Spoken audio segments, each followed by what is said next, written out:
Hello जी, नमस्कार, good afternoon. स्वागत है बच्चों आप सभी का डाउटनट लाइव पर।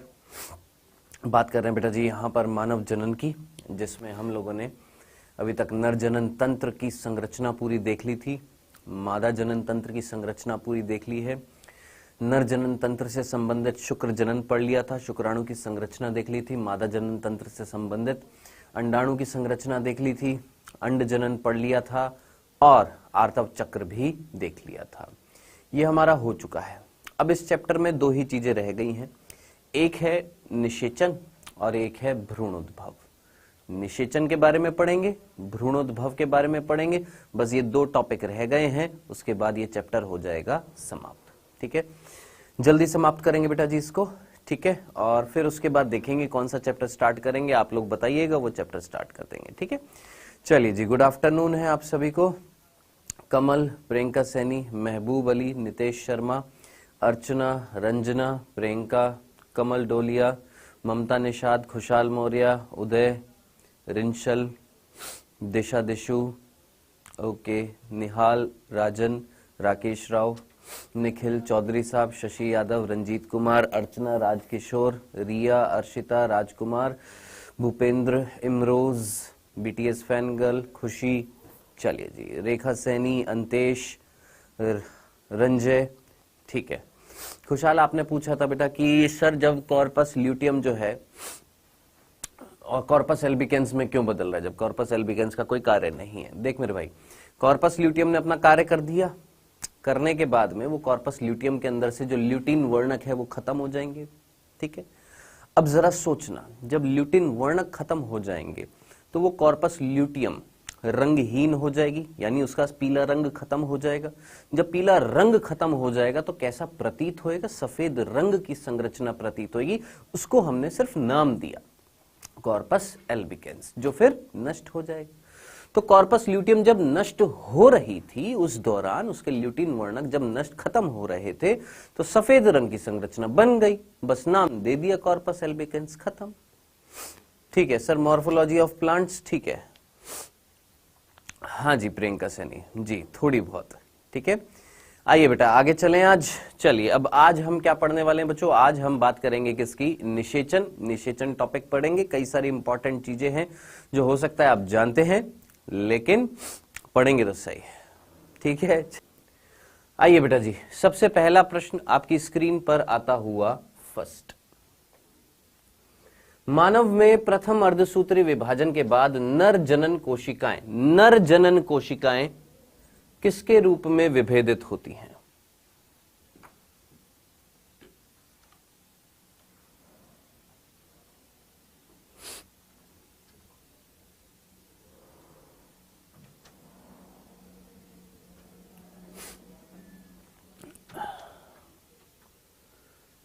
जब प्रथम अर्धसूत्री विभाजन हुआ था तो किसमें बदली थी।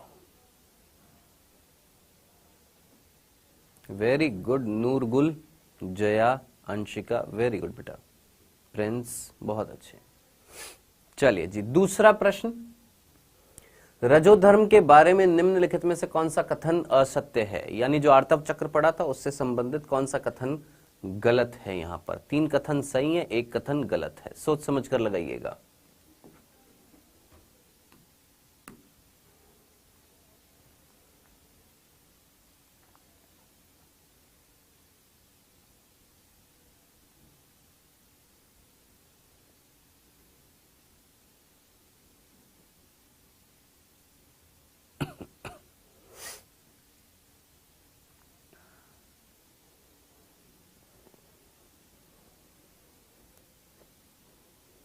चलिए जी, हो गया टाइम।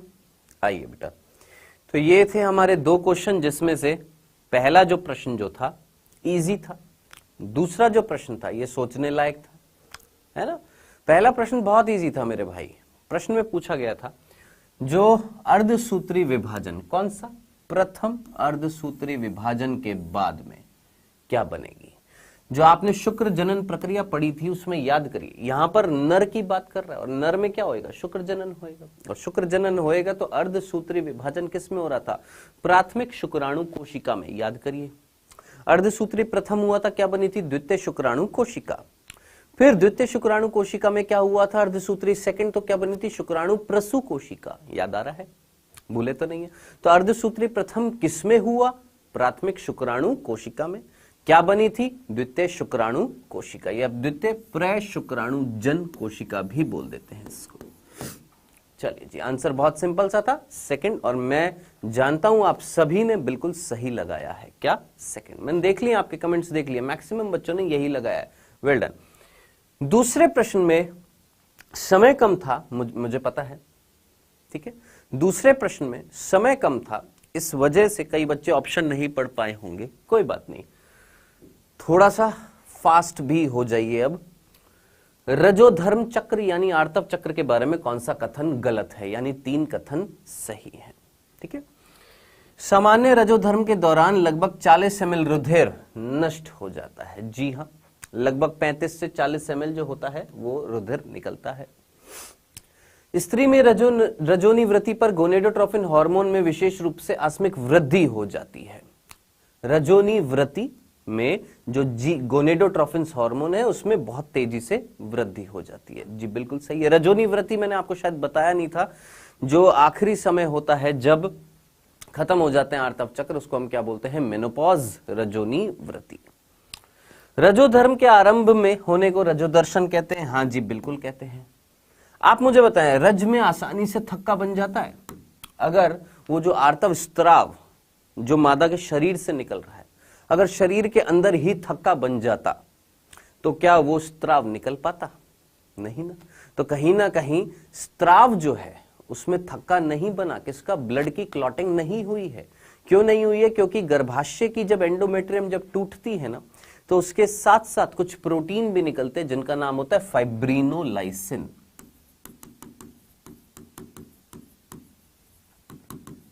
क्या बोला हमने कि जब एंडोमेट्रियम टूटती है तो टूटने के साथ साथ जो श्लेष्मा जो बाहर निकलती है, उस श्लेष्मा में और रक्त में कहीं ना कहीं क्या आ रहा है, एक प्रोटीन आ रहा है जिसका नाम है फाइब्रिनोलाइसिन। और ये फाइब्रिनोलाइसिन कहीं ना कहीं थक्का बनने से रोकता है। और यही प्रश्न में पूछा था कौन सा गलत है। हाँ, तो ये गलत है। ये थक्का बन जाता है क्या? नहीं, थक्का नहीं बनता। तो आंसर इज सेकंड, ये आंसर था। सर मेरे दोनों राइट हैं, वेरी गुड जी, बहुत बढ़िया। मोनू कुमारी वेरी गुड।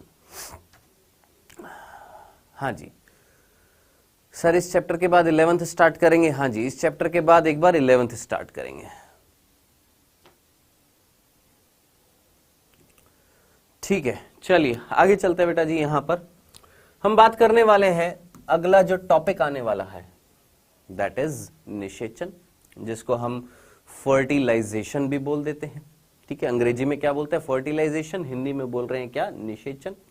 आप अच्छे तरीके से जानते हैं निषेचन का मतलब क्या होता है, बहुत अच्छे तरीके से। जब नर युग्मक और मादा युग्मक जब आपस में जुड़ते हैं, ठीक है, तो उससे एक द्विगुणित कोशिका बनती है जिसका नाम होता है युग्मनज। इस तरीके का जो फ्यूजन जो है किसका, एक मेल गैमेट और एक फीमेल गैमेट, एक नर युग्मक और एक मादा युग्मक का, क्या कहला रहा है, निषेचन। बहुत सिंपल लाइनों में बोला, इसमें कोई तकलीफ नहीं होनी चाहिए, सिंपल सी चीज थी। निषेचन का मतलब आप जानते हैं, जब नर युग्मक और मादा युग्मक का संलयन होता है, ठीक है, और उस संलयन के, अब संलयन का मतलब फ्यूजन, ठीक है। अब पर्टिकुलरली बात आ रही है नर युग्मक और मादा युग्मक का जब संलयन हो रहा है, फ्यूजन हो रहा है, तो पर्टिकुलरली उसमें हो किसका रहा है, फ्यूजन किसका हो रहा है, तो दोनों के जीव द्रव्य का हो रहा है। दोनों की प्लाज्मा झिल्ली जुड़ती है, कोशिका द्रव्य दोनों में आता है ना, कोशिका द्रव्य मिक्स होता है। और मेन चीज है क्या, इन दोनों का जो केंद्रक है ना, केंद्रक, इन दोनों का केंद्रक वो फ्यूज्ड होता है। उस प्रक्रिया को हम बोल रहे हैं क्या, निषेचन, ठीक है। तो निषेचन क्या था, नर युग्मक और मादा युग्मक का संलयन, या इसको हम ऐसे भी बोल सकते हैं, नर युग्मक और मादा युग्मक के जीव द्रव्य का संलयन क्या कहला रहा है, आपका निषेचन। जिससे क्या बनती है, एक द्विगुणित कोशिका बनती है। और ये द्विगुणित कोशिका जो होती है इसे हम क्या बोलते हैं, युग्मनज। सिंपल सी बात थी। अब मेरा पहला प्रश्न है, ध्यान से सुनिएगा, ये जो निषेचन की जो प्रक्रिया है, इसको मनुष्यों में सबसे पहले किस वैज्ञानिक ने देखा? ठीक है, fusion of male and female gamete is called fertilisation. Very good, simple सी लाइन है ना। सर हिंदी इंग्लिश मिक्स पढ़ाओ सर जी, बोल तो रहा हूं और कितना, तुम सुनते काहे नहीं हो मेरे भाई। नर युग्मक और मादा युग्मक का संलयन क्या कहला रहा है? निषेचन। मेल गैमेट फीमेल गैमेट का फ्यूजन क्या कहला रहा है? फर्टिलाइजेशन। और क्या बोलूं, संस्कृत में बोलूं?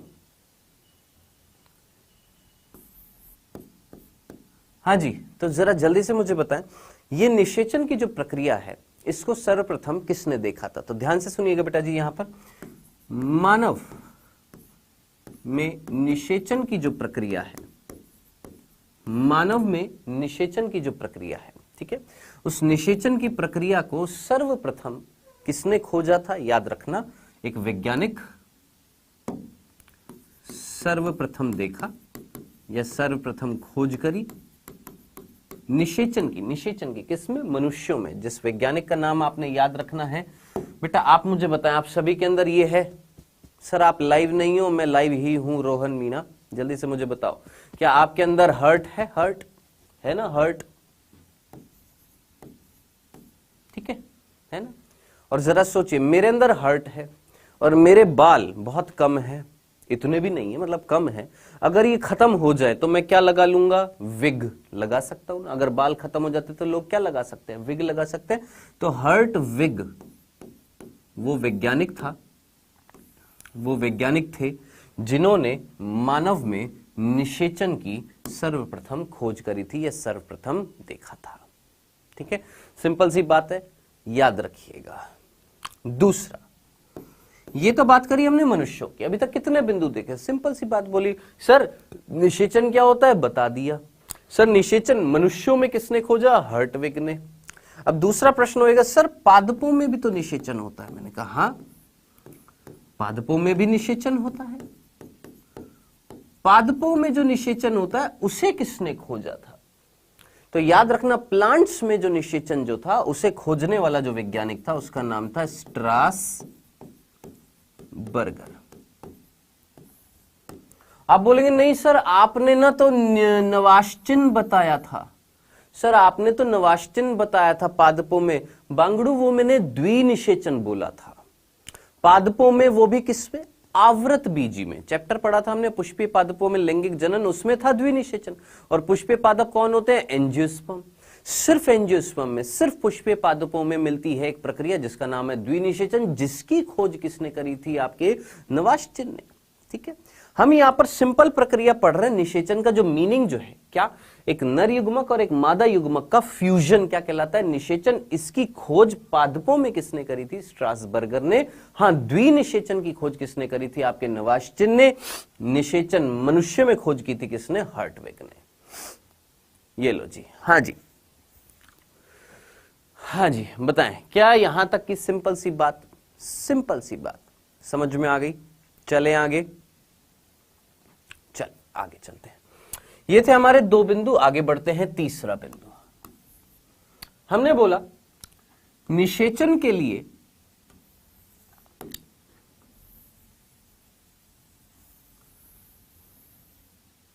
कहीं ना कहीं यहां पर ये बैठा हुआ है कौन? द्वितीय अंडक। कौन बैठा हुआ है मेरे भाई? ये द्वितीय अंडक बैठा हुआ है यहां पर। और किसकी वेट कर रहा है? सर ये शुक्राणुओं की वेट कर रहा है। ठीक है, अब ऑब्वियस सी बात है, या तो शुक्राणु नहीं आएंगे या आएंगे। अब हम निषेचन की बात कर रहे हैं तो लाने पड़ेंगे ना मेरे भाई, क्या शुक्राणु लाने पड़ेंगे। चल, अब शुक्राणु कहां पर आते हैं? एक प्रक्रिया जिसमें नर संभोग प्रक्रिया के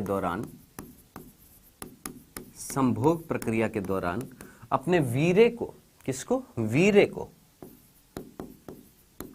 स्खलित कर देता है। स्खलित का मतलब ट्रांसफर कर देता है, स्थानांतरित कर देता है। ठीक है, किसमें? कौन से भाग में? मादा योनि में। सिंपल सी बात बोली हमने। ठीक है, एक नर ने संभोग प्रक्रिया के दौरान अपने वीर्य को, अपने सीमन को ट्रांसफर कर दिया, इंसेमिनेशन कर दिया। कहां पर? मादा योनि क्षेत्र में। अब यहां पर कौन आ गया है, वीर्य आ गया है, ठीक है। और उस वीर्य में कौन उपस्थित है सर जी, शुक्राणु उपस्थित है, ठीक है। अब हमें यह पता लगाना है कि ये शुक्राणु कहां जाने वाले हैं सर जी, ये द्वितीय अंडक के पास जाने वाले हैं, सिंपल सी बात थी। अब आप मुझे बताएं, एक सामान्य मादा की अगर बात करें, नॉर्मल फीमेल की अगर बात करें, तो उसकी एक आर्तव चक्र में एक ही अंडाशय से निकलता है ना द्वितीय अंडक, दूसरे से नहीं निकल रहा। मान लो एक फीमेल है, एक महिला है, एक स्त्री है, जिसके अंदर अभी इस समय राइट ओवरी से, इस वाले अंडाशय से क्या निकला था, द्वितीय अंडाणु, जो वेट कर रहा है, इससे नहीं निकला। अब बात आ रही है यहां पर वीर्य स्खलन हो गया, ये शुक्राणुओं को कहां जाना है सर जी, द्वितीय अंडक के पास जाना है। द्वितीय अंडक कहां पर बैठा है, इस राइट वाली, इस दाएं वाली, ये जो दाई जो आपकी फैलोपियन नलिका है, इसके अंदर बैठा हुआ है। अब शुक्राणु जो है उनको तो यहां तक पहुंचना है। चलो जी, शुक्राणु आगे बढ़ रहे हैं। मेरा प्रश्न बहुत सिंपल सा था, ये शुक्राणु के पास आंख है, नाक है, कान है, क्या है इनके पास कि इनको पता लग जाए कि अंडाणु या द्वितीय अंड कोशिका जो है वो यहां पर है। कैसे पता लगाएंगे ये, बताएं जरा, सोचिए।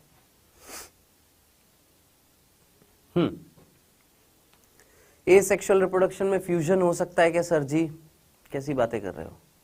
वेरी गुड विशाल इंडिया, बहुत अच्छे, वेल डन, बहुत अच्छे खुशहाल, बहुत ही बढ़िया सर, केमिकल के द्वारा, वेरी गुड सुमन, बहुत अच्छे। आधे आधे जाएंगे अंजलि ने बोला सर आधे यहां जाएंगे, आधे यहां जाएंगे। मैंने कहा ठीक है, चलो इसको ऐसे भी बोल सकते हैं, सर पहले ना ये शुक्राणु यहां पर गए, यहां पर जाकर इन्होंने देखा कि द्वितीय अंडक है या नहीं है, नहीं मिला, है ना। इन्होंने बैक गियर लगाया गाड़ी का और फिर यहां से मुड़कर यहां आ गए और फिर यहां जाएंगे, है, ऐसे भी बोल सकते हैं। एक ने बोला सर आधे यहां जाएंगे, आधे यहां जाएंगे, ठीक है। किसी ने बोला सर पता ही नहीं। तो बेटा जी याद रखना, ऐसा नहीं है कि शुक्राणु पहले यहां जाएंगे, है ना, घूम कर आएंगे, देखते हैं यहां पर द्वितीय अंडक है कि नहीं है, आ जाओ, थोड़ा सा पंजाबी में बोलते गेड़ी मार के आना, है ना, कि गेड़ी मार के आएंगे, देख कर आएंगे, चलो जी देख कर आते शुक्र द्वितीय अंडक यहां पर बैठा है कि नहीं बैठा, अगर बैठा होगा तो कर देंगे निषेचन, नहीं होएगा तो पलटी मारेंगे और घूमकर फिर यहां आ जाएंगे। नहीं, ऐसे नहीं होएगा। क्या होएगा, ध्यान से सुनिएगा। ये जो द्वितीय अंडक जो होता है, ध्यान से सुनिएगा, ये जो द्वितीय अंडक जो होता है, ठीक है, इस द्वितीय अंडक से, ध्यान से सुनिएगा, इस द्वितीय अंडक की प्लाज्मा झिल्ली से एक रसायन स्त्रावित होता है, या मैं सीधा सीधा बोलूं, ये जो द्वितीय अंडक यहां पर बैठा है, ये एक रसायन स्त्रावित कर रहा है और उस रसायन का नाम है फर्टिलाइजिन।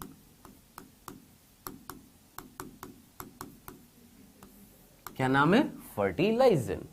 और ये जो शुक्राणु है ना, शुक्राणु, इनके आगे जो प्लाज्मा झिल्ली थी, अगर आपको याद आ रहा हो, कोशिकाएं हैं तो इनमें भी क्या होगी, प्लाज्मा झिल्ली होगी, ठीक है। इन शुक्राणुओं की प्लाज्मा झिल्ली में उपस्थित है एक रसायन जिसका नाम है एंटी फर्टिलाइजिन।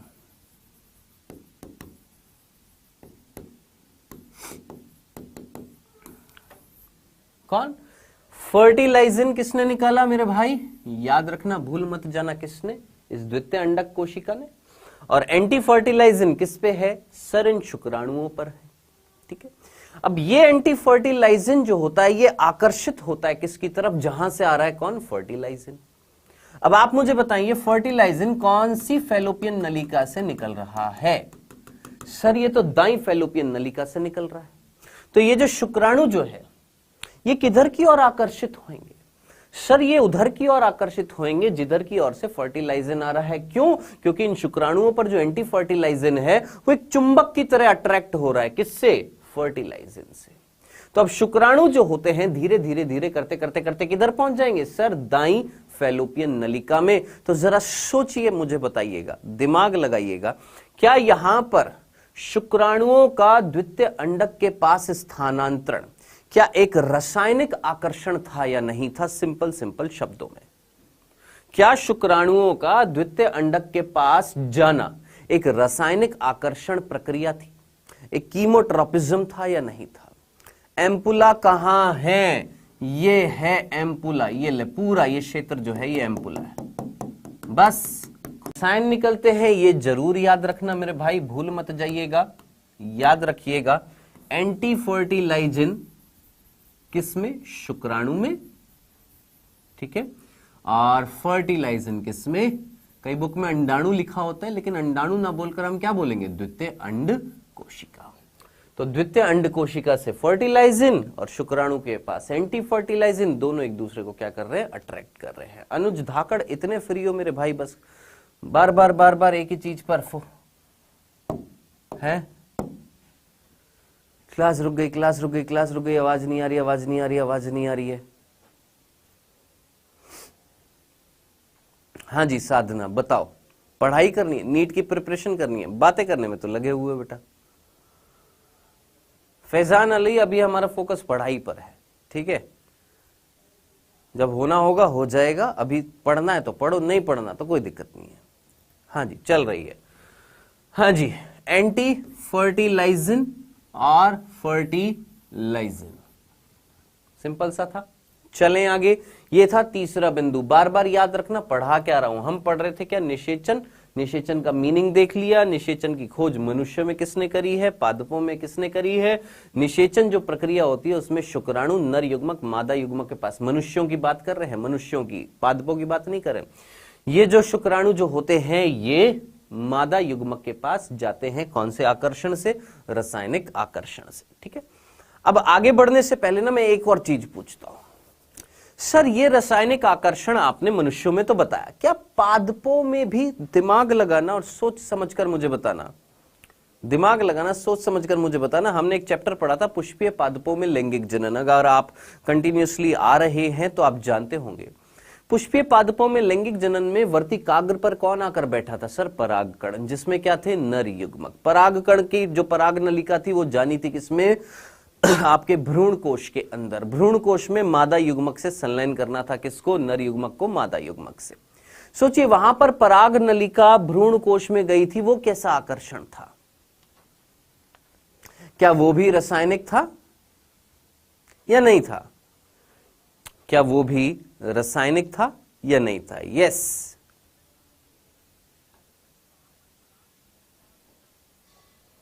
संजीव कुमार, क्या समझ नहीं आया बताओ? यस, फिलीफॉर्म संपुट था, आइनोसिटॉल छोड़ा। अरे क्या बात है लक्ष्मी बासिन, वेरी गुड बेटा, बहुत ही बढ़िया, क्या बात है। कुछ बच्चे हैं जो सीरियसली सुन रहे हैं, वेल डन, बहुत ही बढ़िया। आइए आगे चलते बेटा जी यहां पर, और थोड़ा सा फोकस करते हैं इस पर। देखिए ये हमारे 3 बिंदु हो चुके हैं, ये तीसरा बिंदु था रासायनिक आकर्षण प्रक्रिया से। मनुष्य की बात कर रहे हैं अभी, क्योंकि ये चैप्टर मानव जनन है। शुक्राणु अंडाणु के पास पहुंचते हैं, ठीक है। अब चौथा बिंदु, चौथा बिंदु समझने से पहले जरा देखिए यहां पर हेडिंग क्या आ रही है। हेडिंग आ रही है निषेचन की अवस्थाएं, यानी जो निषेचन जो होने वाला है उसकी भी कुछ ना कुछ क्या है बेटा जी? अवस्थाएं हैं, ठीक है। अब निषेचन की अवस्थाओं को हम एक एक करके पढ़ने वाले हैं। सबसे पहली निषेचन की जो अवस्थाएं हैं, कृपया करके अपनी कॉपी में हेडिंग डाल दीजिएगा, निषेचन की अवस्थाएं। हेडिंग डाल दीजिएगा निषेचन की अवस्थाएं, जिसमें सबसे पहली अवस्था जो है मेरे भाई, पहली बात तो ये है ना, एक्सपेक्ट मत करिए कि मैं बार बार बात करूंगा। आप बार बार लिखे जा रहे सर बताएं बताएं बताएं, मेरा फोकस पढ़ाने पर है। आपको अगर कुछ पूछना है तो लास्ट में कमेंट सेक्शन में पूछ लिया करे, इतना दिमाग होना चाहिए, आप पढ़ने वाले बच्चे हैं, ठीक है। तो बार बार एक ही चीज पर बार बार कमेंट किए जा रहे हैं। अरे मेरे भाई जब लास्ट में सेशन खत्म हो जाएगा तो कमेंट सेक्शन में अपना डाउट पूछ लेना। 1000 बार बोल चुका हूं आपको, आंसर नहीं दूंगा तो कहना, फिर आंसर भी मिल जाता है। सर कैपेसिटेशन क्या है? अर्शिता भी आएगा। हाँ जी, निषेचन की अवस्थाएं हटाइए भैया। निषेचन की अवस्थाएं, सबसे पहली जो अवस्था है निषेचन की, उसका नाम है वीर्य स्खलन। ध्यान से सुनना, सबसे पहली जो अवस्था है उसका नाम है वीर्य स्खलन या वीर्य सेचन।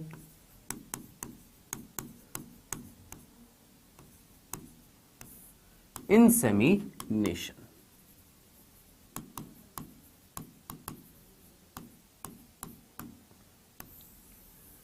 आपको समझना पड़ेगा बेटा, थोड़ा सा दिमाग लगाना पड़ेगा।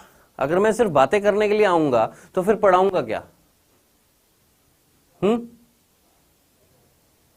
जो पढ़ा रहा हूं उसको थोड़ा अच्छे से सुन लो, अच्छी बात होगी। देखिए, वीर्य स्खलन या वीर्य सेचन, इसका मतलब आप अच्छे तरीके से जानते हैं। जब नर मैथुन या संभोग प्रक्रिया के दौरान अपने वीर्य को मादा योनि में स्थानांतरित कर देता, उस प्रक्रिया को हम बोलते हैं वीर्य स्खलन। अब ये भी अगर लिखने की बात आ जाएगी तो भैया फिर आप नीट की तैयारी नहीं कर रहे हैं। ठीक है, सिंपल सी बात है। वीर्य स्खलन का मतलब जब नर ने मैथुन प्रक्रिया से मादा योनि में क्या कर दिया? वीर्य स्थानांतरित कर दिया, वीर्य का स्थानांतरण कर दिया। तो इस प्रक्रिया को हमने क्या बोला? वीर्य स्खलन। ठीक है सर, ये तो समझ में आ गया। अब होएगा क्या, ध्यान से सुनना। पहला बिंदु, एक बार जब वीर्य स्खलन होता है तो औसतन एवरेज लगभग 3 से 5 ml वीर्य का स्खलन होता है। क्या बोला हमने? बहुत सिंपल सी बात बोली। ठीक है, क्या कि जब एक नर मैथुन प्रक्रिया से मादा योनि में वीर्य स्थानांतरित कर रहा है तो लगभग कितना ml?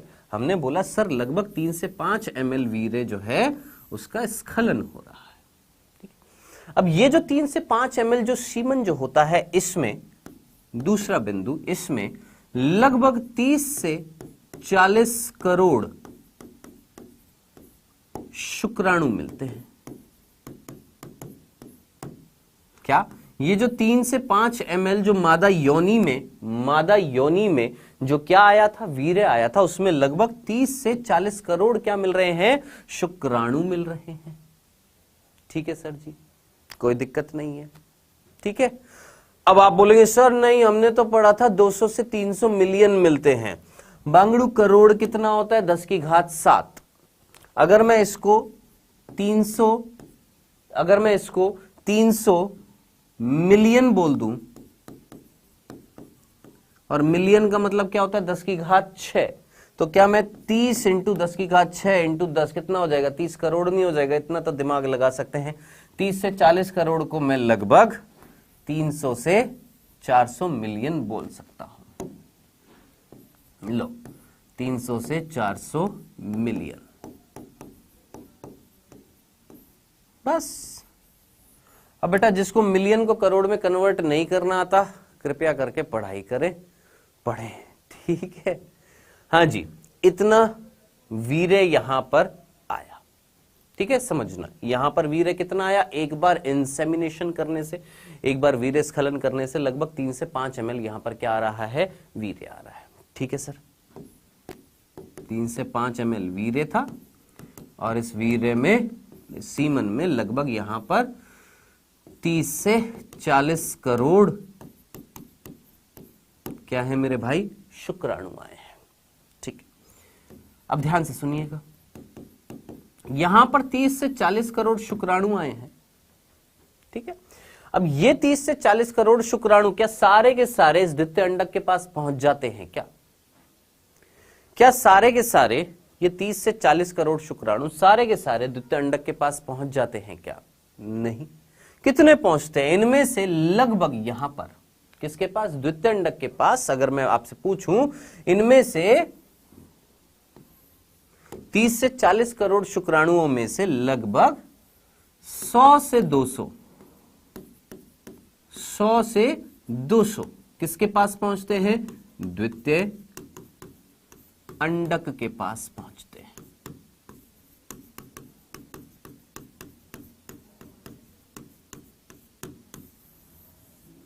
बताएं क्या ये लाइन समझ में आई? वापस से दोहराऊं, फिर से जल्दी से सुनिएगा। वीरस्खलन मीनिंग बता दिया, नर ने मैथुन किया, मादा योनि में वीर स्थानांतरित कर दिया, ये प्रक्रिया क्या कहला रही है? वीरस्खलन। वीरस्खलन में लगभग एक बार वीरस्खलन में लगभग 3 से 5 ml वीर्य जो है मादा योनि में स्थानांतरित होता है, जिसमें लगभग 30 से 40 करोड़ क्या होते हैं? शुक्राणु। यहां पर जो 30 से 40 करोड़ शुक्राणु हैं, उनमें से केवल 100 से 200 ही पहुंच पाते हैं गति करके किसके पास में? द्वितीय अंडक के पास पहुंचते। कितने? मात्र 100 से 200। अब थोड़ा सा कॉमन सेंस लगाओ सर, 30 से 40 करोड़ में से मान लो हम 30 करोड़ मान लेते हैं, बस एक नर ने वीरस्खलन किया, लगभग 30 करोड़ शुक्राणु आ गए हैं यहां पर। अब 30 करोड़ में से सिर्फ 100 से 200 ही यहां पर पहुंच पा रहे, बाकी क्या हो गए? तो भाई मेरे सीधा सीधा बाकी जो है करोड़ों की संख्या में ही बोलेंगे, है ना। मैक्सिमम अधिकतम जो है, अधिकतम शुक्राणु नष्ट हो गए हैं, अधिकतम शुक्राणु नष्ट हो गए हैं। ठीक है, ऑब्वियस सी बात है सर, इतने थे, इतने में से इतने पहुंचे, तो बाकियों का क्या हुआ? चाउमीन तो खाने नहीं बैठ गए ना, क्या हुआ? सीधी सी बात है, नष्ट हो गए। अब सर ये नष्ट कौन कर रहा है और ये कहां पर नष्ट हो रहे हैं? तो ये जो नष्ट होने की प्रक्रिया है शुक्राणुओं की, ये 2 तरीके से हो रही है। कैसे कैसे? ध्यान से सुनिएगा। जैसे ही शुक्राणु या वीर्य यहां पर आता है, किसमें? इस योनि भाग में, तो आपने याद रखना है ये योनि भाग के अंदर जो माध्यम होता है, मीडियम जो होता है, एनवायरमेंट जो होता है, वातावरण जो होता है योनि के अंदर, वो आपने याद रखना है कैसा? योनि में अम्लीय वातावरण होता है। ठीक है, और योनि में अगर अम्लीय वातावरण होएगा तो आप अच्छे तरीके से जानते हैं शुक्राणु जो होते हैं वो अम्लीय वातावरण में कहीं ना कहीं क्या हो जाते हैं? नष्ट हो जाते हैं। अभी बता रहा हूं, पहले सुनो तो कहें। सुनो प्रियंका, सुनो, थोड़ा सा सुनने की क्षमता रखो, धैर्य रखो, पेशेंस रखो। जब कंप्लीट हो जाता है ना तो आपके सारे डाउट्स खत्म हो जाते हैं। जब चैप्टर पढ़ा रहा हूं, कोई चीज समझा रहा हूं, तो पहले सुनने की क्षमता तो रखो ना। जब कोई चीज समझा रहा हूं तो उस पर फोकस तो करो ना। हमने बोला यहां पर सर इतने सारे शुक्राणु आए थे, किसमें आए थे? यहां पर आए थे योनि भाग में, जिसमें 100 से 200 ही केवल पहुंच पा रहे हैं। सिर्फ 100 से 200 ही कैसे पहुंच गए? पहला प्रश्न। और बाकियों का क्या हुआ? तो पहले हमने पहले प्रश्न का आंसर दिया कि सर अधिकतम जो शुक्राणु थे, जो करोड़ों की संख्या में शुक्राणु थे, वो नष्ट हो रहे हैं। कैसे नष्ट हो रहे हैं? सर जी योनि में जो माध्यम था ना, वो कैसा था? अम्लीय वातावरण था। और ये जो अम्लीय वातावरण है, अम्लीय वातावरण है, इस अम्लीय वातावरण में कहीं ना कहीं मैक्सिमम शुक्राणु नष्ट हो जाएंगे। मैक्सिमम शुक्राणु नष्ट हो जाते हैं अम्लीय वातावरण में, क्योंकि आप अच्छे तरीके से जानते हैं शुक्राणु को अगर अम्लीय वातावरण दोगे तो वैसे क्या हो जाएंगे? नष्ट हो जाते हैं। ठीक है, दूसरा एक और कारण है, दूसरा एक और कारण है। चलो सर यहां पर अधिकतम करोड़ों की संख्या में तो वैसे ही नष्ट हो रहे हैं अम्लीय वातावरण। दूसरा, मैं आपसे एक सिंपल सी बात पूछता हूं, ध्यान से सुनना। एक सिंपल सी चीज मैं आपसे पूछता हूं, जैसे अभी मुझे जुकाम हो रहा है, कोल्ड हो रहा है, खांसी हो रही है, ठीक है, थोड़ा सा इधर करके दिखाइएगा क्या कह रहा है ये बालक। प्रियंका इधर करिए थोड़ा। तब तो ऑल स्पर्म नष्ट हो जाएंगे। नहीं है ना तसल्ली?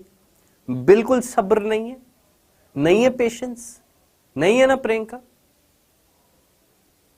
जब आ रहा है, बता रहा हूं, तो थोड़ा सुनने की क्षमता भी रख लो। सर तब तो सारे नष्ट हो जाएंगे, सर तब तो सारे नष्ट हो जाएंगे, फिर तो सर कुछ भी नहीं पहुंचेगा, सर जब कुछ भी नहीं पहुंचेगा फिर तो निषेचन नहीं होएगा। अरे तो बोल तो रहा हूं 100 से 200 पहुंच गए हैं, तो कुछ ना कुछ कारण होएगा कि 100 से 200 नष्ट नहीं हुए, होगा ना? तो बताऊंगा ना, तो वेट नहीं कर सकते हो क्या? हाँ जी, अब ध्यान से सुनिएगा। अधिकतम लिखा है, सारे नहीं लिखा ना। अधिकतम शुक्राणु नष्ट हो गए योनि में अम्लीय वातावरण, मैक्सिमम शुक्राणु नष्ट हो गए। क्यों? क्योंकि कैसा वातावरण मिला था? अम्लीय मिला था। पहला कारण तो ये था। एक और कारण भी था क्या? योनि क्षेत्र में ये योनि की जो भित्तियां हैं, ठीक है, वो भित्तियां कुछ कोशिकाएं निकाल रही हैं। वो बताने से पहले मैं एक चीज आपको समझाने की कोशिश कर रहा था, समझना मेरे भाई, ध्यान से सुनना। सोचिए कोई भी सूक्ष्म जीव अगर मेरे शरीर में आता है, या कोई भी चीज मेरे शरीर में अगर आती है, बाहरी चीज मेरे शरीर में आती है, तो मेरा शरीर उसके खिलाफ कोई प्रतिक्रिया दर्शाता है? सोचो, जल्दी से मुझे बताओ। अगर मेरे शरीर में, आपके शरीर में कोई भी चीज, बाहरी चीज हमारे शरीर में जाती है, तो क्या हमारा शरीर उसके खिलाफ कोई प्रतिक्रिया दर्शाता है? दर्शाता है। क्या होती है वो? प्रतिरक्षा तंत्र काम करता है मेरा, करेगा कि नहीं करेगा? जरा सोचिए, कोई भी चीज मेरे अंदर अगर जाएगी तो मेरा प्रतिरक्षा तंत्र काम करेगा, उसको नष्ट करने की कोशिश करेगा, करेगा ना? अब आप मुझे बताएं, एक मादा के अंदर क्या शुक्राणु आए दिन जा रहे हैं? नहीं ना। जीवन में कई बार आते हैं, कई बार आ रहे हैं, लेकिन क्या रोज आ रहे हैं? अब जरा सोचिए, अगर मान लेते हैं अगर आ रहे हैं, तो क्या शुक्राणु इस मादा के शरीर के लिए एक बाहरी कण है या नहीं है? सोचना, दिमाग लगाना, फिर से सोचना। क्या एक मादा के शरीर में शुक्राणु हमेशा होते हैं क्या? मैंने सिंपल सी बात पूछी, क्या एक मादा के शरीर में शुक्राणु होते हैं क्या? नहीं ना। बाहरी कण है, बाहरी कोशिकाएं हैं जो एक शरीर में जा रही है। सोचिए, एक जीवाणु एक कोशिका है, जीवाणु एक कोशिका है ना? जीवाणु अगर मेरे अंदर जाएगा तो क्या मेरा शरीर उसके खिलाफ प्रतिरक्षा तंत्र, जो मेरा प्रतिरक्षा तंत्र उसके खिलाफ प्रतिरक्षा दिखाएगा? हाँ, दिखाएगा। इम्यूनिटी डेवलप होएगी? हाँ। उसको मार गिराया जाएगा? हाँ, मार गिराया जाएगा। तो सोचो ना मेरे भाई, ये एक मादा का शरीर है, उसमें जब शुक्राणु आएंगे तो ये एक बाहरी पदार्थ है, और ये बाहरी पदार्थ जब शरीर में आएगा तो क्या शरीर इनके खिलाफ प्रतिरक्षा तंत्र दर्शाएगा, इम्यूनिटी दर्शाएगा? यस। तो कहीं ना कहीं योनि की जो भित्तियां हैं उससे निकलती है WBC, जिसको हम बोलते हैं ल्यूकोसाइट, ठीक है। और वो ल्यूकोसाइट भी क्या करती है? अधिकतम शुक्राणुओं को नष्ट कर देती है। तो दो कारण थे क्या, कि इतने सारे जब शुक्राणु आए तो इसमें से केवल 100 से 200 ही यहां तक पहुंच पा रहे हैं, बाकियों का क्या हुआ? ये पहला प्रश्न था। तो पहले प्रश्न का उत्तर मैंने दिया कि बाकी जो है, अधिकतम जो है वो नष्ट हो गए हैं। कैसे नष्ट हुए? दो कारण। योनि में एक तो अम्लीय वातावरण मिला, और योनि की भित्तियों से कहीं ना कहीं, गर्भाशय की भित्तियों से कहीं ना कहीं क्या निकलता है? WBC, leukocytes. और WBC क्या होता है? हमारा प्रतिरक्षा तंत्र होता है, जिनके लिए शुक्राणु एक बाहरी कण है, बाहरी कोशिकाएं, तो वो उनको क्या करते हैं? खत्म करते हैं। ठीक है सर, यहां तक चीज समझ में आ गई।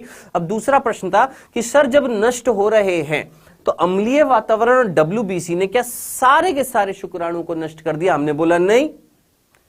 100 से 200 ऐसे थे, 100 से 200 ऐसे थे जिनको नहीं नष्ट कर पा रहा। कौन? अम्लीय वातावरण और WBC। यानी ये 100 से 200 जो है, इनके पास क्षमता है, इनके पास काबिलियत है, इनके पास कैपेसिटी है। वर्ड मेरे गौर से सुनिएगा, इनके पास कैपेसिटी थी, इनके पास क्षमता थी।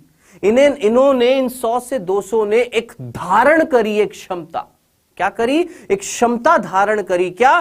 कि अम्लीय वातावरण से भी गुजर जाएंगे और WBC के भी संपर्क में आए बिना ही फुर्र करके जल्दी से पहुंच जाए, मतलब फुर्र करके जल्दी से पहुंच जाएंगे। इट मींस कहीं ना कहीं इन दोनों परिस्थितियों को झेल कर कहीं ना कहीं ये 100-200 पहुंच ही जाएंगे। अब आप बोलेंगे सर इन 100-200 में ऐसी क्या खासियत थी?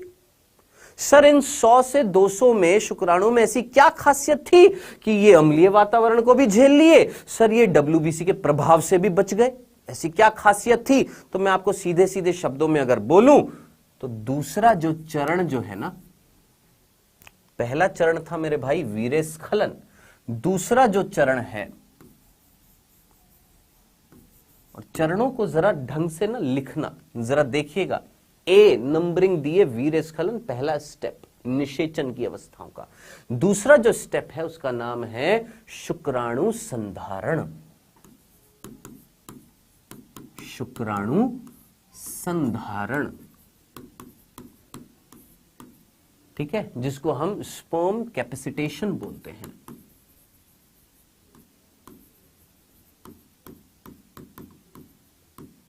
स्पर्म कैपेसिटेशन, ठीक है। अब शुक्राणु संधारण क्या है?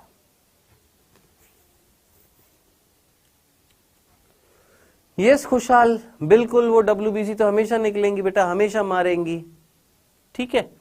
आइए, शुक्राणु संधारण का मतलब क्या था? जरा हमेशा ना बायोलॉजी जब भी पढ़े मैं हमेशा बोलता हूं उसके शब्दों की चीर फाड़ कर दिया करो। कैपेसिटेशन, हिंदी में ना समझ में आया, अंग्रेजी में देखा करो। कैपेसिटेशन, कैपेसिटेशन वर्ड आया किससे? कैपेसिटी से, ठीक है। अब जरा सोचिए, कैपेसिटी का मतलब समझ में आता है क्या? इसको बहुत सिंपल तरीके से देखते हैं। एक 10 किलो का पत्थर है, ठीक है, जो मैं उठाने की कोशिश कर रहा हूं, मेरे से नहीं उठ रहा, मेरी कैपेसिटी नहीं है, यानी मेरे अंदर मैंने धारण नहीं करी क्षमता, मेरे अंदर क्षमता नहीं है, मैंने धारण ही नहीं करी क्षमता क्या? 10 किलो के पत्थर को उठाने की, ठीक है। वही मेरा एक दोस्त, वो 20 किलो का भी पत्थर उठा सकता है, यानी उसके पास कैपेसिटी, उसके पास क्षमता है, उसने धारण करी है, एक्सरसाइजेस कर करके धारण करी है क्षमता, क्या? कैपेसिटी धारण करी है क्या? उस पत्थर को उठाने की, यानी कैपेसिटी, यानी कहीं ना कहीं किसी चीज के कार्य को संपन्न करने की क्षमता, किसी भी कार्य को संपन्न करने की क्षमता क्या कहलाएगी? कैपेसिटी, यानी संधारण, यानी धारण करी है क्षमता। इतना सा मीनिंग समझ में आ गया, ठीक है। अब सर इसका मीनिंग क्या था? यहां पर स्पर्म कैपेसिटेशन का मीनिंग क्या है? ध्यान से सुनिएगा। देखिए, यहां पर स्पर्म कैपेसिटेशन के दो मतलब होते हैं, दो मतलब होते हैं। पहला तो ये ध्यान से सुनना है कि सर यहां पर जो 30 से 40 करोड़ शुक्राणु आए थे, यहां पर आए, जिसमें से मैक्सिमम अम्लीय वातावरण से नष्ट हो गए। मैंने कहा हां। और बाकी जो हैं वो WBC के प्रभाव से नष्ट हो गए। मैंने कहा हां। लेकिन सर फिर भी कुछ पहुंच पा रहे हैं द्वितीय शुक्राणु के पास, द्वितीय अंडक के पास। मैंने कहा हां। सर ये कैसे पहुंच पाए? एक सीधे सीधे शब्दों में अगर मैं आपसे बोलूं कि ये जो 100 से 200 ऐसे शुक्राणु थे जिनके अंदर माइटोकॉन्ड्रिया की संख्या बाकियों से ज्यादा थी। सोचना, दिमाग लगाना। ये जो 100 से 200 जो थे, 100 से 200 ये, इनके पास बाकी जो नष्ट हो रहे हैं उनसे ज्यादा क्या है? माइटोकॉन्ड्रिया की अगर संख्या होगी, बुद्धि का इस्तेमाल करो, क्या ज्यादा से ज्यादा बनेगी? सोचो। यस अंजलि गौर, वेरी गुड। क्या ज्यादा से ज्यादा बनेगी? चौधरी साहब जरा जल्दी से सोचो, सोचो क्या बनेगी ज्यादा से ज्यादा? अरे भैया 100 बच्चे हैं, एक रेखा में खड़े हैं और 100 के 100 लोगों को, 100 के 100 बच्चों को रेस लगानी है। क्या 100 के 100 फर्स्ट आते हैं क्या? नहीं ना। कौन फर्स्ट आएगा? जिसके अंदर क्या ज्यादा होगी? ऊर्जा। वही पहले भागकर पहुंचेगा ना। तो मैंने सिंपल सी बात बोली, क्या कि सर ये करोड़ों में आए थे, इन करोड़ों में से कई करोड़ नष्ट हो रहे हैं, कुछ 100-200 की संख्या में फुर्र करके भागते हुए पहुंच रहे हैं किसके पास? द्वितीय अंडक के पास। काहे? किस लिए ये 100 से 200 ही पहुंच पा रहे? क्योंकि बाकी तो नष्ट हो रहे। क्यों? क्योंकि बाकियों के ऊपर अम्लीय वातावरण और WBC का प्रभाव पड़ रहा था। लेकिन 100 से 200 ऐसे शुक्राणु थे, 100 से 200 ऐसे शुक्राणु थे जिनमें जो दूसरे शुक्राणु से थोड़ा सा सक्रिय थे, दूसरे शुक्राणुओं से थोड़ा सा ज्यादा क्या थे? ऊर्जा के मुकाबले में ज्यादा ऊर्जा रखते थे। क्यों? क्योंकि इनमें एक तो माइटोकॉन्ड्रिया की संख्या क्या थी? अत्यधिक थी। अब जरा सोचिए, माइटोकॉन्ड्रिया की संख्या अगर अधिक है, माइटोकॉन्ड्रिया की संख्या अगर अधिक है तो ऑब्वियस सी बात है इनके अंदर ये जो 100 से 200 इनके पास ऊर्जा क्या होगी, ज्यादा होगी। सर ऊर्जा अगर इनके पास ज्यादा होगी तो जल्दी से ये इस अम्लीय वातावरण को झेलते हुए, देखिए अम्लीय वातावरण को झेल भी रहे हैं और झेल भी रहे हैं, फिर भी इनके पास इतनी ऊर्जा है कि उससे झेलते हुए भी आगे बढ़ रहे हैं। WBC इनके ऊपर प्रभाव नहीं डाल पा रही है, क्योंकि जितनी देर में WBC प्रभाव डालेगी इतनी देर में ये तो गति करके आ जाएंगे। तो कहीं ना कहीं ये जो 100 200 हैं, इनकी खासियत क्या थी मेरे भाई, ये वो शुक्राणु हैं जिनके पास माइटोकॉन्ड्रिया की संख्या क्या थी, ज्यादा, जिससे इनके पास क्या थी, ऊर्जा क्या थी, ज्यादा। और इतनी ऊर्जा प्राप्त करने के बाद ये इन दोनों परिस्थितियों को झेल कर ये आगे बढ़ रहे हैं। तो सोच समझकर मुझे बताएं, क्या इन शुक्राणुओं ने क्या धारण करी, क्या क्षमता, कैपेसिटी क्या करने की, अम्लीय वातावरण को झेलकर, WBC के प्रभाव को झेलकर आगे बढ़ने की। क्या ये पहला मीनिंग समझ में आ गया? डन। चलें आगे। अब दूसरा, सर ये तो पहला मीनिंग हो गया, दूसरा मीनिंग क्या है इसका, दूसरा अर्थ क्या है? यहां पर धारण का, संधारण का, कैपेसिटेशन का एक दूसरा अर्थ भी है। ठीक है, दो काम है सर। पहला तो ये 100 से 200 शुक्राणु जो है, इनके पास अधिक माइटोकॉन्ड्रिया था, इनके पास ऊर्जा ज्यादा थी, इन्होंने इस वातावरण को झेला और फुर्र करके चल दिए। अब ध्यान से सुनना, ये जो 100 से 200 जो थे ना मेरे भाई, ये 100 से 200, ठीक है, ये जब योनि भाग से जा रहे थे तो योनि भाग में इनको भी तो, इन 100 से 200 को भी तो मेरे भाई अम्लीय वातावरण तो मिलेगा ना, मिलेगा। ऐसा तो नहीं है कि नहीं मिलेगा, कि ऊपर एक चोला डाल लिया, हैरी पॉटर बन गए हैं और आवरण डाल लिया और बचते बचाते जा रहे हैं। नहीं, अम्लीय वातावरण तो इनको भी मिलेगा, इन 100 से 200 को भी अम्लीय वातावरण तो मिलेगा। लेकिन यस, माइटोकॉन्ड्रिया की संख्या ज्यादा थी, ऊर्जा ज्यादा थी, तो ये जल्दी से आगे बढ़ दिए। लेकिन जब वो जा रहे थे ना, जब वो जा रहे थे ये 100 से 200, तो ध्यान से सुनना मेरे भाई, आपको अगर याद आ रहा हो, हमने जब शुक्राणु की संरचना बनाई थी, याद करिए,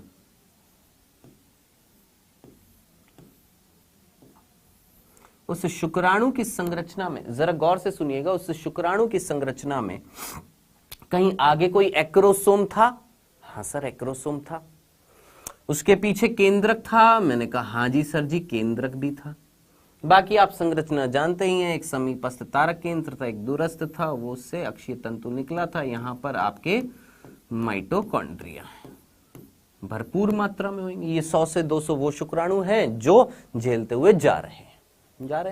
अब ध्यान से सुनना, जैसे ही अम्लीय वातावरण मिलता है, यहां पर 100 से 200 के पास ऊर्जा इतनी जबरदस्ती थी कि इसको झेलते हुए जा तो रहे हैं, लेकिन झेलते हुए जाते हुए कुछ ना कुछ तो प्रभाव पड़ेगा ना, इस अम्लीय माध्यम का कुछ ना कुछ तो प्रभाव पड़ेगा ना। क्या प्रभाव पड़ा? जब ये यहां से जा रहे थे ना, यहां से जा रहे थे, तो कहीं ना कहीं वो जो अम्लीय वातावरण है वो इस शुक्राणु के आगे, एक्रोसोम जो है अग्रभाग पर, जो अग्रपिंड है एक्रोसोम है, इसके आगे जो प्लाज्मा झिल्ली है ना, प्लाज्मा झिल्ली, कौन मेरे भाई?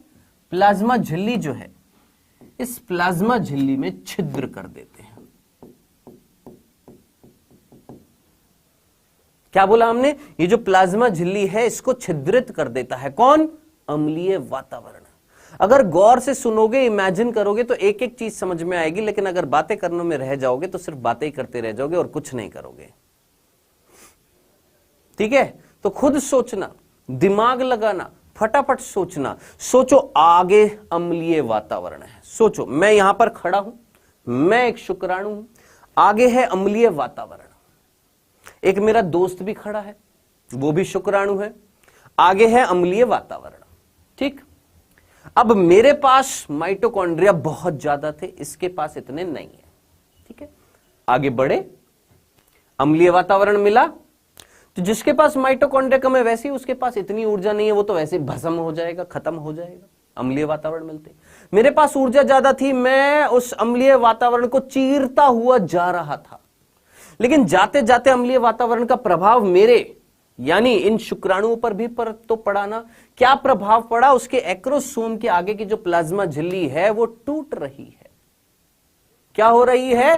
टूट रही है। और जब वो टूट जाएगी, जब वो टूट रही है तो सोच समझकर मुझे बताइएगा, यहां पर दिमाग लगाएं, इस द्वितीय अंडक के पास, इमेजिन करना, इस द्वितीय अंडक के पास, सोचिएगा, इस द्वितीय अंडक के पास जो शुक्राणु आएंगे, इस द्वितीय अंडक के पास जो शुक्राणु आएंगे, उनके आगे, उन शुक्राणुओं के आगे प्लाज्मा झिल्ली नाम मात्र की होएगी, प्लाज्मा झिल्ली नाम मात्र की होएगी। अब आप मुझे बताएं, क्या एक्रोसोम आराम से काम करेगा या नहीं करेगा? दिमाग लगाओ। क्या ये एक्रोसोम आसानी से काम कर लेगा या नहीं कर लेगा? क्यों? क्योंकि आगे का रास्ता तो खुल गया, आगे का रास्ता तो खुल गया। अब ये एक्रोसोम आराम से उस द्वितीय अंडक की झिल्लियों को भेद देगा। तो थोड़ा सा कॉमन सेंस लगाएं और सोच समझकर मुझे बताएं, क्या ये शुक्राणु, ये 100 से 200 शुक्राणु जो हैं, क्या ये आसानी से निषेचन कर लेंगे या नहीं कर लेंगे? क्यों? क्योंकि इनके एक्रोसोम के आगे जो प्लाज्मा झिल्ली थी वो टूट गई है। यानी इन शुक्राणुओं ने दो तरीके से संधारण कैपेसिटी जनरेट करी है निषेचन के लिए। मेरे वर्ड को गौर से सुनिएगा, इन शुक्राणुओं ने दो तरीके से, दो चरणों में, दो स्टेप्स में कहीं ना कहीं कैपेसिटी जनरेट करी, संधारण, धारण करी है क्षमता निषेचन की। सबसे पहले सर अम्लीय वातावरण को झेलेंगे, WBC के प्रभाव को झेलेंगे। कैसे? सर जिनके पास माइटोकॉन्ड्रिया बहुत ज्यादा है, इनके पास ऊर्जा ज्यादा है, तो ये भागते हुए जा रहे हैं। सर जब ये जा रहे हैं तो जाते जाते अम्लीय वातावरण का प्रभाव तो पड़ा, क्या हुआ? एक्रोसोम के आगे की जो टोपी है ना, टोपी वो टूट रही है, वो टूट जाएगी तो उससे फायदा क्या होएगा? अरे भैया फायदा सीधा सीधा कहीं ना कहीं ये एक शुक्राणु और दूसरे, अगर मैं शुक्राणु की बात करूं तो थोड़ा सा कॉमन सेंस लगाइए, एक ये शुक्राणु और इस शुक्राणु की अगर मैं बात करूं तो थोड़ा सा कॉमन सेंस लगाएं, कौन सा शुक्राणु जाकर भेदन कर देगा? जिसके आगे एक्रोसोम मुक्त रूप से मिलेगा या एक्रोसोम बंद रूप से मिलेगा? खुद थोड़ा कॉमन सेंस लगाएं, कौन जल्दी से काम कर डालेगा? सर ये कर डालेगा, इस शुक्राणु ने क्षमता धारण करी है। गौरव 420 क्लास से निकाल दूंगा मेरे भाई अगर फालतू के कमेंट्स क्लास में आए तो। देखिए भैया,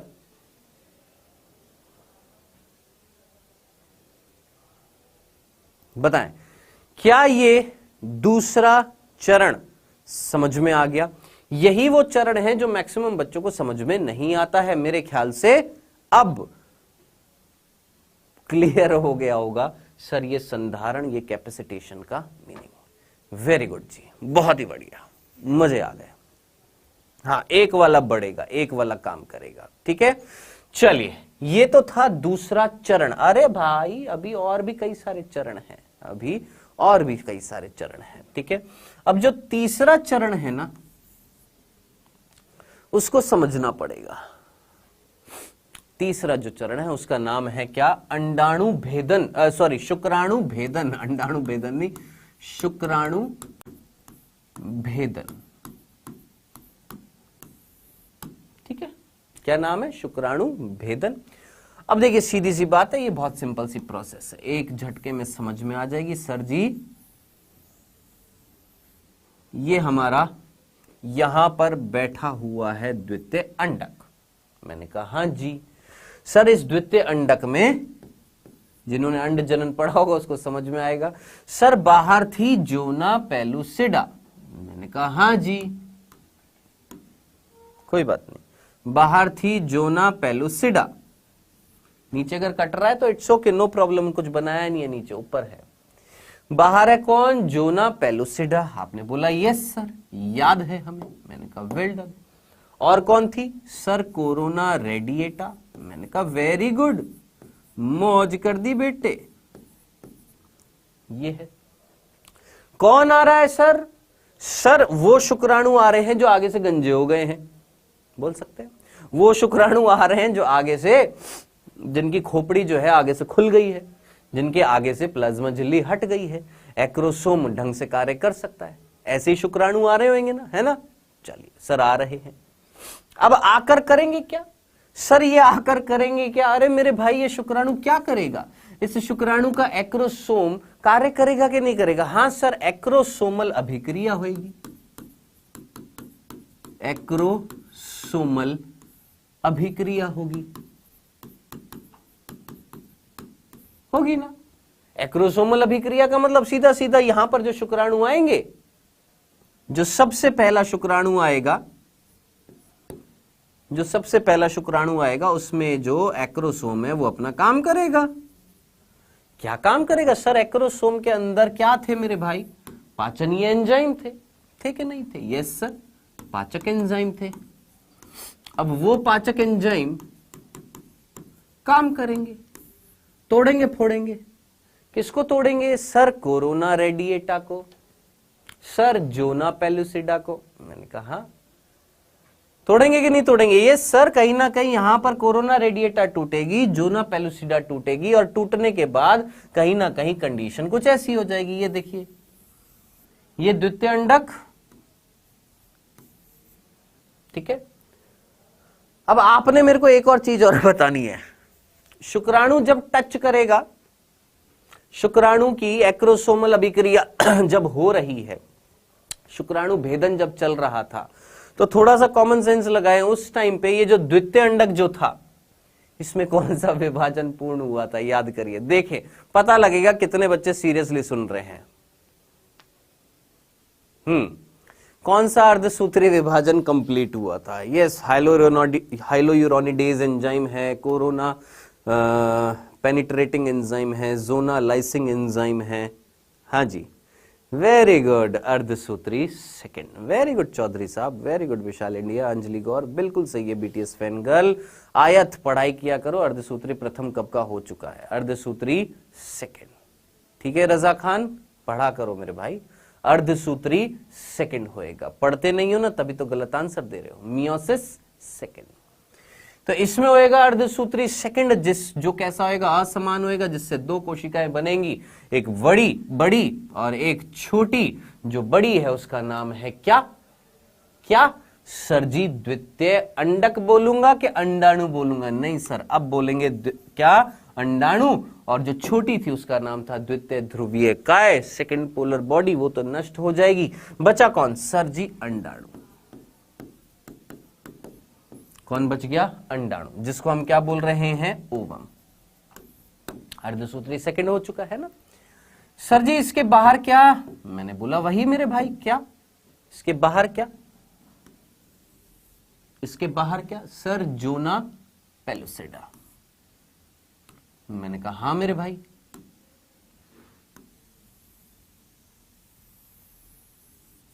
कौन मिल रही है? जोना पेलुसिडा मिल रही है। बिल्कुल सही बात है। कौन मिल रही है? जोना पेलुसिडा मिल रही है। और इस जोना पेलुसिडा के बाहर कौन थी सर जी? Corona radiata. मैंने कहा हाँ सर जी। शुक्राणु आया, कौन आया? शुक्राणु आया, और शुक्राणु का आगे का सिर खुला हुआ है, एक्रोसोम है इसमें, पीछे केंद्रक है, ठीक है, पीछे केंद्रक है। थोड़ा छोटा करते हैं, और बाकी की कहानी आप जानते ही हैं, और क्या क्या चीजें माल मसाला मिल रहा है इस शुक्राणु में, आप सब जानते हैं।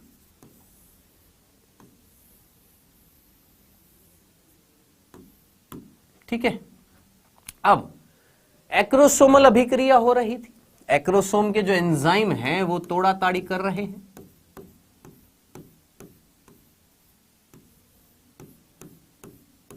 एक्रोसोम के जो एंजाइम है यहां पर पाचनीय एंजाइम, वो तोड़ रहे हैं। यानी जरा सोचिए, एक्रोसोम के अगर एंजाइम काम करते जा रहे हैं तो एक्रोसोम भी तो खत्म होता जा रहा है। एक्रोसोम के एंजाइम अगर काम करते जा रहे हैं तो एक्रोसोम भी तो खत्म होता जा रहा है। तो सर धीरे धीरे एक्रोसोम भी खत्म होता जा रहा है। इसके पाचनीय एंजाइम काम करते जा रहे हैं, तोड़ते जा रहे हैं, तोड़ते जा रहे हैं। जोना पेलुसिडा तोड़ दी और कोरोना रेडिएटा तोड़ दी है ना। अब इधर देखिएगा,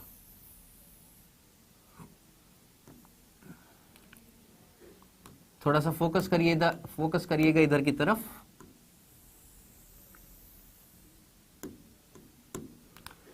कहीं ना कहीं जब तोड़ा ताड़ी कर रहे थे, तोड़ा ताड़ी कर रहे थे, कौन? एक्रोसोम। खत्म हो गया, एक्रोसोम ने अपना काम कर दिया। क्या काम कर दिया मेरे भाई? सब कुछ तोड़ ताड़ दिया है, ठीक है। और तोड़ते समय, ठीक है, इस अंडाणु की प्लाज्मा झिल्ली और शुक्राणु की प्लाज्मा झिल्ली को जोड़ दिया। क्या लाइन समझ में आई? फिर से बोलूं, फिर से सुनना। शुक्राणु का एक्रोसोम जब यहां पर इस अंडाणु की झिल्लियों को तोड़ रहा था तो कोरोना रेडिएटा तोड़ी, जोना पेलुसिडा में छेद किया, अंडाणु की प्लाज्मा झिल्ली को भी तोड़कर कहीं ना कहीं शुक्राणु की प्लाज्मा झिल्ली के साथ जोड़ दिया है। अब आप मुझे बताएं, क्या कोई शंकु सा बनता हुआ दिखाई दे रहा है? कोई शंकु बनता हुआ दिखाई दे रहा है? कोन सा बनता हुआ दिखाई दे रहा है? कोन किसके बीच में? अंडाणु और शुक्राणु की प्लाज्मा झिल्ली जब जुड़ रही हैं तो एक शंकु सा बनता हुआ दिखाई दे रहा है। यस सर, इसको हम बोलते हैं निषेचन शंकु। निषेचन शंकु, रिसेप्टिव कोन भी बोलते हैं, फर्टिलाइजेशन कोन भी बोलते हैं अंग्रेजी में, ठीक है। सिंपल सा था। अब क्या होगा? अब इसके आगे की जो कहानी है, इसके आगे का जो अगला जो स्टेप जो है, आप सीधा बोलेंगे सर यहां से मटेरियल जो अंदर आएगा। अब मैं यहीं पर ही रोक रहा।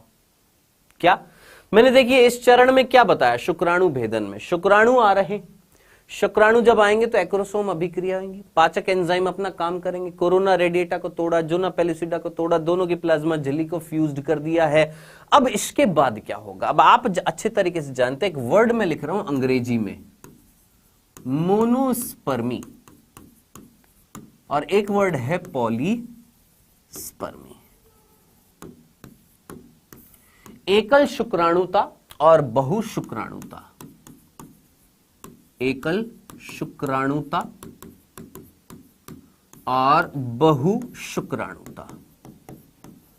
बहुत सिंपल सा प्रश्न मैं आपसे पूछता हूं, क्या मनुष्यों में एक अंडाणु से कई सारे शुक्राणु आकर भेदन करते हैं या केवल एक ही शुक्राणु भेदन करता है? क्या एक शुक्राणु भेदता है या बहुत सारे शुक्राणु भेदन करते हैं? सिंपल सा प्रश्न है। क्विज नहीं आया सर जी? अभी ला रहा हूं मेरे भाई, पहले इसका आंसर बता दो। एक ही करता है, एक ही करता है ना। यानी मनुष्यों में यह परिस्थिति मिलती है। अगर मनुष्यों में यह परिस्थिति मिल जाए तो उस कंडीशन में जो युग्मनज बनेगा उसकी सूत्रता ज्यादा हो सकती है। जैसे आप बोलेंगे क्या सर समझ नहीं आया? सोचो ये अंडाणु है, इसके साथ शुक्राणु अगर भेदन करेगा एक शुक्राणु तो कहीं ना कहीं परिस्थिति क्या हो जाएगी सर? द्विगुणित।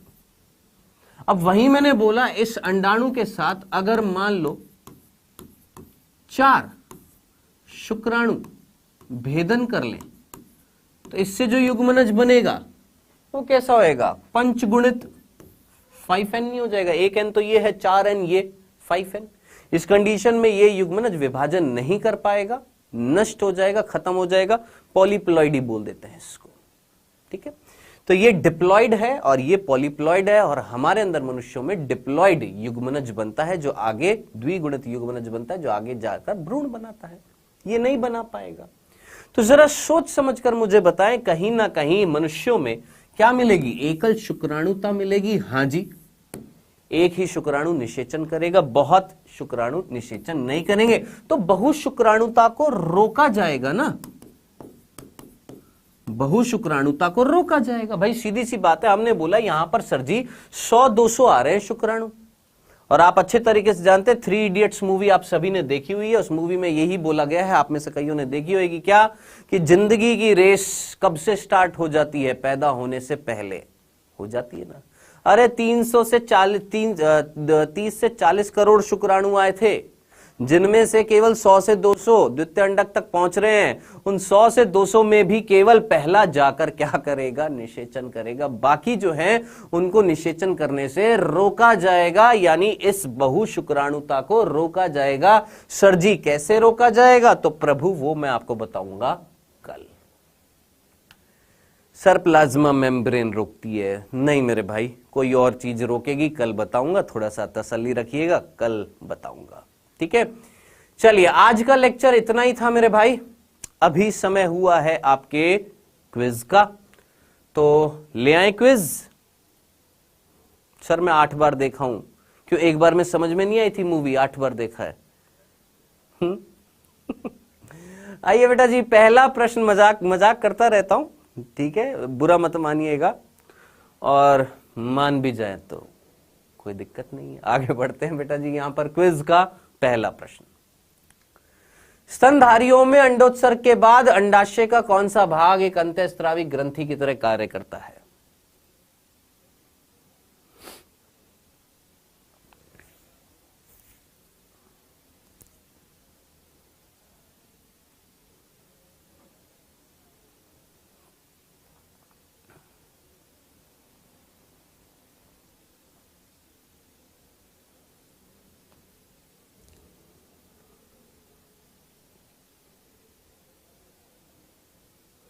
दूसरा प्रश्न, निम्न में से कौन सा हार्मोन मानव प्लेसेंटा का स्त्रावण नहीं करता? हाँ, ये प्रश्न शायद आप ना कर पाए क्योंकि अभी ये पढ़ाया नहीं है, लेकिन फिर भी थोड़ा बहुत अगर जानते हैं, पहले पढ़ रखा है तो कर लेंगे।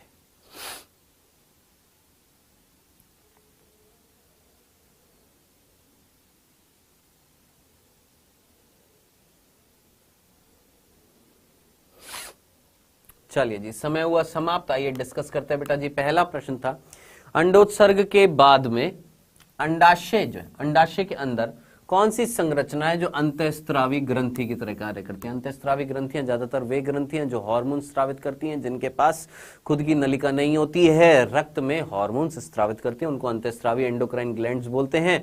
और आप अच्छे तरीके से जानते हैं, ग्राफियन पुट्टिका वो संरचना थी जो कहीं ना कहीं कॉर्पस ल्यूटियम में बदल रही थी, और वो कॉर्पस ल्यूटियम कहीं ना कहीं प्रोजेस्टेरोन हार्मोन निकाल रही थी। सिंपल, टूटी हुई ग्राफियन पुट्टिका। दूसरा, कौन सा हार्मोन प्लेसेंटा से स्रावित नहीं होता है? हालांकि ये कल बताऊंगा आपको। मानव कोरियोनिक गोनेडोट्रोपिन प्लेसेंटा से निकलता है, प्रोजेस्टेरोन भी निकलता है, एस्ट्रोजन भी निकलता है थोड़ी थोड़ी मात्रा में, लेकिन प्रोलैक्टिन जो है ना मेरे भाई, ये पीयूष ग्रंथि से निकलता है। 11वीं कक्षा भी अगर पढ़ी हो तो आप आंसर लगा सकते हैं। प्रोलैक्टिन एक हार्मोन है जो अपरा से नहीं निकलता, पीयूष ग्रंथि से निकलता है, अग्र पीयूष ग्रंथि से। ये था इसका आंसर। फर्स्ट का चौथा ऑप्शन एक्सप्लेन कर दीजिए। देख मेरे भाई, ये जो है ना विटेलाइन झिल्ली जो है, ये कल आएगी। क्यों कल बताऊंगा? क्योंकि कल मैं आपको पॉलीस्पर्मी कैसे रोकी जाती है जब वो बताऊंगा ना, तब वहां पर मैं आपको समझाऊंगा कि अंडक जो होता है ना, अंडाणु जो होता है ना, अंडाणु, उसकी प्लाज्मा झिल्ली और जोना पेलुसिडा के बीच में एक पतला सा आवरण बनता है, बहुत पतला सा, जिसका नाम होता है विटेलाइन झिल्ली। क्या नाम होता है? विटेलाइन झिल्ली, पीतक झिल्ली भी बोलते हैं। और विटेलाइन झिल्ली और जोना पेलुसिडा के बीच में खाली अवकाश होता है जिसका नाम होता है विटेलाइन अवकाश। वहां पर वलकुटीय कण निकलते हैं। वो वलकुटीय कण कहीं ना कहीं बहुशुक्राणुता को रोकते हैं। अब ये तो समझ में आएगा नहीं, तो इसके बारे में कल डिस्कस करेंगे। ये आएगा मेरे भाई जब मैं आपको बहुशुक्राणुता कैसे रोकी जाती है, जब ये समझाऊंगा। स्लाइड्स आपको मिल रही हैं, आपको शायद पता नहीं लग रहा है, एक बार जाकर देखिएगा, मैंने देखी थी। ठीक है खुशहाल, देखिएगा। टेलीग्राम चैनल पर स्लाइड्स मिलती है मेरे भाई, जरूर ज्वाइन करिएगा और पढ़ते रहें और आगे बढ़ते रहें। ठीक है, बहुत बहुत धन्यवाद।